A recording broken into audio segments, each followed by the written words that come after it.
Hello. Thank you very much जिन लोगों ने सब्सक्राइब किया मेरे चैनल को, मुझ पे भरोसा किया, सबसे पहली चीज़ उनको बहुत बहुत शुक्रिया। तो आज मैंने जैसा कि कहा था कि मॉक देंगे, उसके बाद एनालाइज़ करेंगे टॉपिक वाइज कि कैसे हमें पढ़ना है आगे, ठीक है। तो सबसे पहले मैंने अपना फर्स्ट मॉक जो आज दिया है उसमें मैंने एक चीज़ देखी कि जो मैंने कल आपसे डिस्कस किया था पीवाईक्यू सीरीज़ के बाद, तो उससे बहुत ज़्यादा क्वेश्चंस ऐसे ही उसी बिहाफ पे आए हैं, जबकि मैंने पीवाईक्यू क्वेश्चन नहीं सॉल्व किए हैं, फिर भी आए हैं। मतलब इसका मतलब है मैंने सही एनालाइज़ किया था, मतलब मेरे ऊपर भी चीज़ें सही जा रही हैं। और उसके बाद जैसे 100 क्वेश्चंस थे, मैंने 100 क्वेश्चंस अटेम्प्ट टोटल पेपर मतलब फुल सेक्शन मॉक दिया था तो 100 थे, जिसमें से 51 क्वेश्चंस मैंने किए, उसमें से 19 क्वेश्चन गलत हो गए। अब जो गलत हुए क्वेश्चन मैंने उनको भी देखा कि क्या गलत हुए, तो मोस्टली क्वेश्चंस क्या थे, इंग्लिश के थे। गलत क्या थे, नॉट अटेम्प्ट थे। और मोस्टली क्वेश्चन जो गलत थे वो मैथ्स में थे थोड़े थोड़े, और थोड़े थे उसमें रीजनिंग में। तो इंग्लिश दरअसल बात यह आई कि सबसे लास्ट में जो सब्जेक्ट था वो इंग्लिश का था, उसमें क्या हुआ, टाइम मैनेजमेंट सबसे बड़ी दिक्कत। जो मैं आपको ही बोल रही हूँ कि टाइम मैनेजमेंट आप में से कई लोगों को बहुत अच्छे से आता होगा कि कैसे, क्योंकि कुछ लोग प्रिपरेशन ही कर रहे होंगे इस चीज़ की। अब मेरे साथ तो ये फर्स्ट टाइम है, तो मैं जो मेरे साथ दिक्कत हुई मैं तो वो शेयर करूँगी। तो आप लोग भी कमेंट सेक्शन में बताइएगा कि आपको मॉक देने के बाद क्या दिक्कत आ रही है, टाइम मैनेजमेंट की दिक्कत आ रही है, या फिर किसी पर्सनल सब्जेक्ट में आप बहुत ज़्यादा वीक हैं, या बहुत मॉडरेट हैं, या ईजी टू मॉडरेट, मतलब किस तरह की प्रॉब्लम आ रही है। आप भी शेयर करिएगा तो हम आपको बताएंगे कैसे क्या करना है। मुझे बेसिकली टाइम मैनेजमेंट की प्रॉब्लम आई, इंग्लिश बचा हुआ था, तो इंग्लिश में मतलब मैंने बहुत जल्दी क्वेश्चन किए, बहुत ज़्यादा जल्दी। तो उसमें क्या हुआ, जितने किए उसमें से 4 क्वेश्चन गलत हो गए। वो हाँ, अगर हम सबसे पहले बात करें, देखिए मैंने जो क्वेश्चन किए हैं उनको थोड़ा थोड़ा, कुछ क्वेश्चंस तो ऐसे थे डायरेक्टली उसको मार्क आउट कर दिया, लेकिन कुछ क्वेश्चन ऐसे थे कि हाँ मैंने किया सॉल्व। सबसे पहले तो ये रीजनिंग का पोर्शन मेरे पे आया, तो सबके पे जो आएगा वो श्रद्धा अनुसार करेगा। मेरे पे रीजनिंग का है, तो रीजनिंग में क्वेश्चन मतलब बेसिक लेवल था, तो अच्छे क्वेश्चन थे, मतलब इतना ज़्यादा हार्ड नहीं थे। हाँ, ये देख रहे होगे आप, ये मिरर इमेज, ये देखिए, ये मिरर इमेज मैंने कल ही कहा था, ये दिमाग ख़राब कर देती है। मैंने इसकी मिरर इमेज देखी कैसे बनाई। छोटा बच्चा भी कार्टून बनाता है तो अच्छे से बनाता है, उल्टा कार्टून, वही चीज़ मैंने कर दी यहाँ पे, जो कि मेरा क्वेश्चन का यही आंसर गलत हो गया, ठीक, मुझे पता था।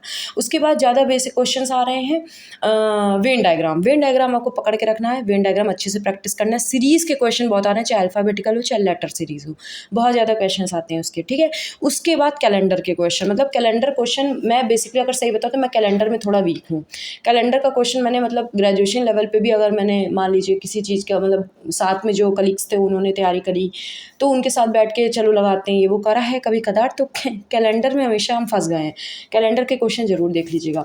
उसके बाद एक आया था क्वेश्चन, हेक्सागोनल करके था, स्टार डेविड का, तो वो उसमें बताया था कितने नंबर ऑफ ट्राइंगल्स है, तो वो मुझे नहीं आ रहा था, मतलब मुझे क्वेश्चन ही समझ में नहीं आ रहा था। अब ये मेरी प्रॉब्लम है कि सबके साथ है, मुझे जानना है, आप लोग भी बताइएगा क्या दिक्कत आ रही है, ठीक है। तो ये बेसिकली रीजनिंग का था, बाकी तो क्वेश्चंस हो गए थे जितने आ रहे थे, और जितने नहीं आ रहे थे तो वो मैंने बताया कि मोस्टली इन टॉपिक से थे, तो आपको ये कवर करना ही करना। जैसे मैंने कल बताया था आपको रीजनिंग का, ये थे रीजनिंग के टॉपिक्स, ये coding, decoding, series, analogy, seating arrangement, blood relation का एक क्वेश्चन आया था, वो भी डॉटर और उससे था पॉइंटिंग टू अ मैन, तो वो भी थोड़ा सा अजीब सा क्वेश्चन था, उसमें कन्फ्यूजन हो जाती है, क्योंकि कभी कभी क्या होता है, वो पूछता है डॉटर है, मान लीजिए सिस्टर है, या फिर सॉरी डॉटर है और सिस्टर है, या फिर फादर और डॉटर है, तो कभी कभी रिलेशन इसका पूछा जाता है और हम लोग आंसर इसका दे देते हैं, तो ये बहुत ज़्यादा कन्फ्यूजिंग रहता है, यही मेरा यहाँ पे गलत हुआ, तो ये आपको ध्यान रखना है।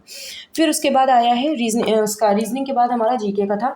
जीके पोर्शन में कॉन्स्टिट्यूशन से पूछा जाएगा क्वेश्चन, ठीक है, राइट से, फंडामेंटल राइट से क्वेश्चन रहेगा ही रहेगा। जैसे फंडामेंटल राइट से क्वेश्चन पूछा गया था, राइट टू इक्वलिटी किस आर्टिकल के अंदर आता है, तो वो आता था, बेसिक क्वेश्चन था, तो मैंने कर दिया गलती से, बाकी मैं वीक हूँ इस चीज़ में, कॉन्स्टिट्यूशन में, तो ये चीज़, ठीक है। उसके बाद आईसीजे, कोर्ट ऑफ जस्टिस, इसका क्वेश्चन, ग्रीन रेवोल्यूशन, ये मतलब ये सब क्वेश्चन ऐसे ना, मैं आपको मार्क करके अलग पेन से दिखा देती हूँ ताकि आपको दिखे।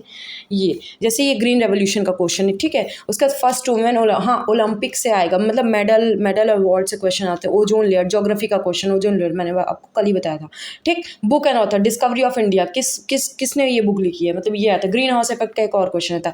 हाँ, हेड क्वार्टर से 2 से 3 क्वेश्चन थे, head quarter of WHO, head quarter of this that, ये आता, तो हेड क्वार्टर आपको ध्यान रखना, ठीक है। फिर करेंसी से एक क्वेश्चन आया था, ठीक है। करेंसी आपको याद रखनी है कि जापान की करेंसी पूछी गई थी, मैंने तुक्का मारा था येन, जो कि मुझे बिल्कुल नहीं पता था, मैं टू बी ऑनेस्ट बताऊं, लेकिन हाँ आपको ध्यान रखना है, ठीक है। इसके बाद बैटल ऑफ प्लासी पूछा गया था, ये मैंने क्लास 10th में पढ़ा था, तो मुझे कुछ कुछ करके याद था, बाकी इसको बैटल्स आप पढ़ सकते हैं। बैटल रिवॉल्ट भी मैंने आपको बताया था, वो भी आपको टॉपिक छोड़ना ही नहीं, क्योंकि अभी तो ये बेसिक है। इसके बाद एडवांस लेवल पे जाएंगे तो वो क्वेश्चंस भी आएंगे, ठीक। उसके बाद कोस्टल लाइन से पूछा गया था ज्योग्राफी में, फंडामेंटल ड्यूटी, फंडामेंटल राइट्स, इन दो से क्वेश्चंस आया ही आए। फिर एक हेड क्वार्टर आया था, ठीक है, रिजर्व बैंक ऑफ इंडिया, ठीक है। तो हेड क्वार्टर आपको मतलब फोकस करना है इस चीज़ को, ठीक। उसके बाद ये पोर्शन हो गया जीके का, और जो थोड़े बहुत ज़्यादा बेसिक क्वेश्चन थे तो उनको तो मैंने सॉल्व कर दिया था। उसके बाद मैथ्स का पोर्शन आता है। मैथ्स में आपको सबसे ज़्यादा याद रखना है एक टाइम एंड वर्क, ठीक, डिस्टेंस, स्पीड, इसका क्वेश्चन, ठीक, CISI, ये ऐसे ना, परसेंटेज, प्रॉफिट लॉस, ये मतलब आपको इतना पढ़ लेना है, एकदम बेसिक चीज़ें आई थी, मतलब आपको टाइम टेकन, क्योंकि अगर नए उससे दे रहे हैं 15 वो टाइमर सेट करके वो लोग न्यू पैटर्न से, तो आपको तैयारी रखना है। मतलब इससे बहुत बेसिक क्वेश्चंस थे, और एडवांस लेवल, मॉडरेट लेवल भी वो पेपर करेंगे। तो इन 5 से तो क्वेश्चंस रहेंगे ही रहेंगे, मतलब वेटेज ही इसका था, DI का वेटेज था, ठीक है, DI का, आपको DI पढ़ के जाना है। मीन मीडियन मॉड का क्वेश्चन था। मतलब ये मैथ्स के बहुत बेसिक क्वेश्चन हैं जो आपको आने ही आने हैं, इसको आपको ध्यान रखना है। अब जैसे पूछ लिया कि पहले इसकी एज इतनी थी, तो 5 साल बाद इसकी एज इतनी हुई, तो प्रेजेंट एज कितनी होगी, इस तरह के क्वेश्चन, ठीक है। तो ये आपको ध्यान रखना है। CISI का जैसे एक क्वेश्चन था ये वाला, ठीक है, तो ये फॉर्मूला बेस्ड था, इसलिए मैंने लगा लिया। बाकी अगर कुछ उल्टा सीधा दे देता तो मैं दिमाग ही लगाती रह जाती। हकीकत बताऊँ, मैं मैथ्स में मेरा पोर्शन थोड़ा सा वीक है। मतलब सही बताऊँ तो मेरी रीजनिंग अच्छी है, मेरी इंग्लिश अच्छी है, ठीक है। सही बताऊँ, अच्छी इन द सेंस ये नहीं कि तोप दाग देंगे, अच्छी इन द सेंस कि मतलब क्वेश्चंस आते हैं तो ज़्यादातर मुझसे यही सॉल्व होते हैं, तभी मेरा थोड़ा आउटपुट अच्छा आता है। बाकी अगर मैथ्स की बात करें तो मैथ्स अगर मान लीजिए 25 क्वेश्चंस हैं, तो उसमें से मेरा मोस्टली समझ लीजिए 10 से 12 क्वेश्चंस ही हो पाता है। अगर वो भी टाइम टेकन लगा दिया तो वो भी गया, ठीक। तो ये होता है। अब जैसे ये क्वेश्चन था HCF LCM का, ठीक है, फर्स्ट नंबर सेकंड नंबर अगर दिया तो HCF क्या होगा, LCM क्या होगा, तो इसका एक फॉर्मूला होता है, first number into second number is equal to HCF into LCM। ये बहुत इंपॉर्टेंट फॉर्मूला है। ये मैंने मॉक टेस्ट में 2 क्वेश्चंस ऐसे आए थे कि ये मतलब एक फर्स्ट एंड सेकंड नंबर का ये बहुत कॉमन क्वेश्चन। कभी कभी ऐसे क्वेश्चंस आते हैं जो सिर्फ और सिर्फ फॉर्मूला बेस्ड होते हैं, फॉर्मूला ही नहीं याद हुआ।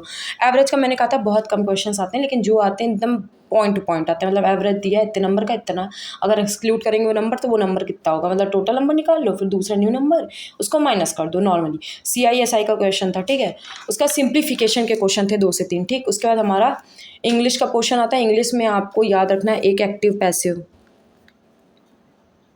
ठीक है, एक्टिव पैसिव आपको ध्यान रखना है। उसके बाद एक था डायरेक्ट इनडायरेक्ट स्पीच, क्या लग गया, हाँ, डायरेक्ट इनडायरेक्ट, प्रीपोजिशन और एरर डिटेक्शन।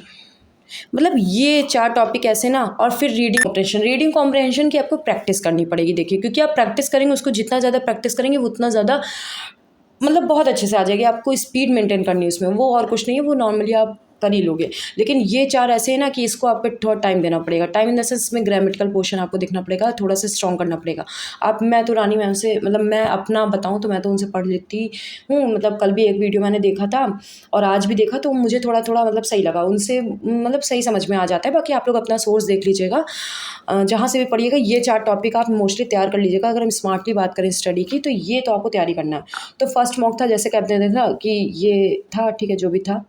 तो इसमें अगर बात करें कि जैसे स्टेटस है ये करेक्ट इनकरेक्ट का, तो हम अगर बात करें कि रॉन्ग आंसर कौन कौन से थे, ठीक है। तो रॉन्ग की अगर बात करें तो देखिए, जैसे ये क्वेश्चन था एक, ठीक है। अब देखो, इसमें A की वैल्यू दी है, B की वैल्यू दी है, उसके बाद लॉजिक, मतलब वैल्यू लॉजिक की पूछा। तो ये क्वेश्चन मैंने शायद सॉल्व किया था, अब हो सकता है बाई मिस्टेक गलत हो गया हो। टाइम लगेगा, मुझे मिल नहीं रहा वो क्वेश्चन मैंने कहाँ सॉल्व किया था, बट मैंने किया था, टू बी ऑनेस्ट। मैंने इसका आंसर 50 लगाया था सॉल्व करने के बाद। अब उसमें कुछ लिखा ही नहीं था, प्लस करना माइनस करना, मैंने प्लस कर दिया।